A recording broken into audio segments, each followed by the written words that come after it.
Okay, I'm going to walk you through medieval art and architecture. So this is very important in regards to what we'll have to do later, because you'll be required, usually during a test or a short answer question that you might see all the way in May, to be able to actually do a compare and contrast using the Renaissance art to what came before it. So this will give you the ideas, the information that you'll need in order to accomplish that particular task. Okay, so we've got the early Middle Ages. They're not as dark as you really think. There was still some knowledge going on. People tend to think that the Dark Ages were full of, unfortunately, not so bright people. And that's because a lot of the advancements that had gone on during the Roman Empire had started to fall apart. But you still have things like illustrated manuscripts, and those are pretty much done by monks. So it's still taking place inside of the Catholic Church. A lot of your educated people, you'll find, are still the wealthy and people who work for the church. All right. Here's some example. We've got the Book of Kells. So, some art going on here. I have no idea exactly what's going on. It looks more like some Chinese stuff going on the right, but whatever. This is just some examples. Tapestries are also some examples of art that was being used. So we have very elaborate designs being created through fabric. So now we're looking at some architecture, some early Romanesque churches. They're fortified for safety. They don't have very big windows. It's basically just to hide inside of. You have to keep in mind, churches tended to have a lot of money, so they had to protect themselves from people who were trying to maybe raid the church and then steal all their things. If you studied world history, you can see that churches in England were oftentimes subject to raids from the Vikings. And not only would you be raided in terms of being stolen, you'd be murdered, and pretty much without any sort of compassion. Early medieval castles, same thing, heavily fortified with thick walls and moats. If you don't know what a moat is, that's like a little river that surrounds the or ditch that surrounds the castle, and then you have to have a drawbridge that goes over it. So it's another defensive measure. They're not very romantic or comfortable to live in. As you can see, they're not exactly that decorative. Things will change over time, though. So styles begin to change in the 12th century. So we have, and I'm going to butcher these names, Abbot Suger designed the Church of Saint Denis outside of Paris. Now, some of the things you should notice are the round arches and the rose window with the 3 large doors in front. Those will be things that you can notice as we go through a couple of examples later on with the churches. So we've got Notre Dame Cathedral. As you can see, we've got 3 doorways at the bottom of that picture. We've got the rose window, and you can even see it on the side as well. We have the side view. So we have a rose window, and we have, not so much the doors, but the rose window is a prominent feature. We can see the same thing here. We have the rose window at the front, and we have the 3 doors down at the bottom, which is a little hard to see, but you can see what I'm talking about. Some other things too is they start to make higher and higher buildings because you have the invention of flying buttresses. And my background in architecture is not that solid, so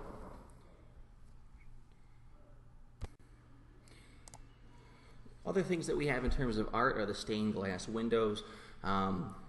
Very expensive to do. One of the fortunate things they did during World War II and World War I is they would remove them from the cathedrals, and that way they wouldn't get broken in. Unfortunately, some other aspects of history is we've lost a lot of art over the years, a lot of architecture, because of unfortunate bombing that occurs inside of those world wars. So I recall the Nemi ships were lost. And you're like, what's the Nemi ships? But those are some old Roman artifacts. Okay, inside Gothic cathedrals, they're held up by rib vaulting. We can see those right here, and then you can see it even more through here. So those are just support systems. Gothic sculpture was usually part of a church, so again, we see some art and architecture. You'll see that sculptures will be something that we concentrate on when we talk about the Renaissance. Medieval paintings. So we don't have a lot of paintings going on outside of the church. A lot of them are religious. They're either book illustrations or altar pieces.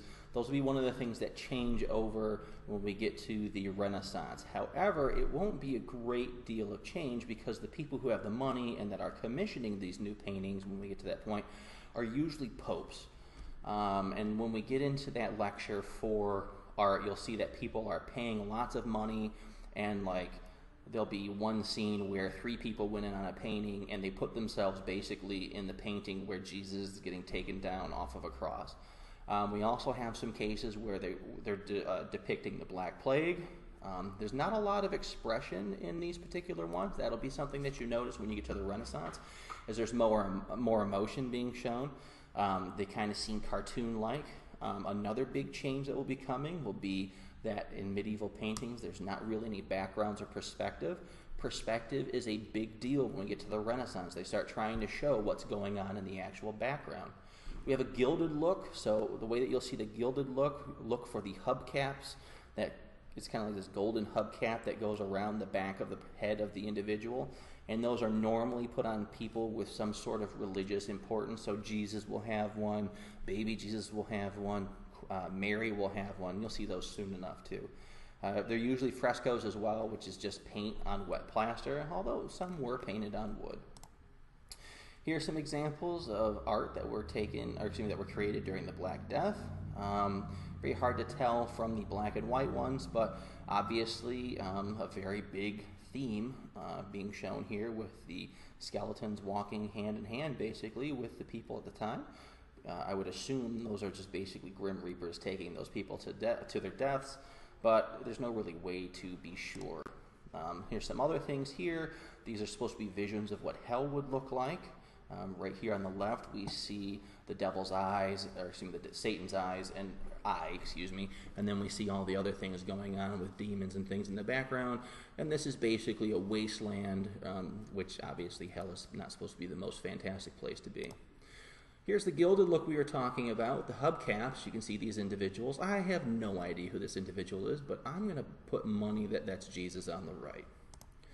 Some medieval paintings as well, we can see that, as we talked about before, there's not much in terms of perspective. It's all close up, and it's religious themed as well. We see hubcaps here. I am going to assume that's possibly Mary, and this is probably little baby Jesus. And then we have over here on the left, it's a little bit more in terms of perspective, but again, it's very close up. There's a little bit of scenery going here on the left, very little scenery here on the right, even though they do show more than just Jesus.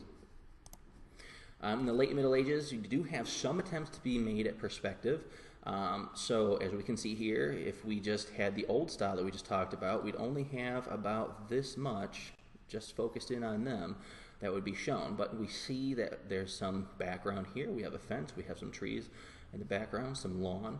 But again, those are things that you would not have seen when we're looking at older pieces.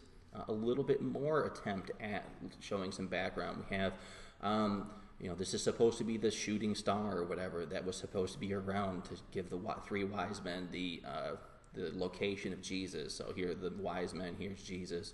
We still see a little bit of the hubcap look here and here as well as here. And then over here with Judas's kiss, we see a little bit more background. If it was just the old style, we would probably just see Judas and Jesus, but instead we have many more people over here. It looks like clubs and everything. Obviously there's a torch right here. And then we have more people in the background as well. So we're trying to get away from that close-up look. It's very difficult to include all those individuals because it's more detail that you have to provide inside of those paintings. Now, cathedrals start entering the flamboyant and Gothic stage, so we end up getting away from that castle look. We've already seen some examples earlier from the French pieces. So we have facades and interiors becoming more ornate, and ornate is just a fancy word for decoration. We didn't see these fancy crosses and all this particular detail and peaks and things. Again, we have the 3 doorways right here that we've been talking about today on those older ones from earlier inside of the presentation. Castles are still fortified, but again, they're also more decorative, so probably still not the best place to live. It probably doesn't live up to any type of fairy tale that you had experienced when you were growing up. And that's pretty much going to be it for our little thing on art and architecture. So obviously, if you need to take notes on this, I would certainly advise on it, because we're going to have activities where at the end of the year we're going to basically make a giant graphic organizer of how art and architecture has changed over time.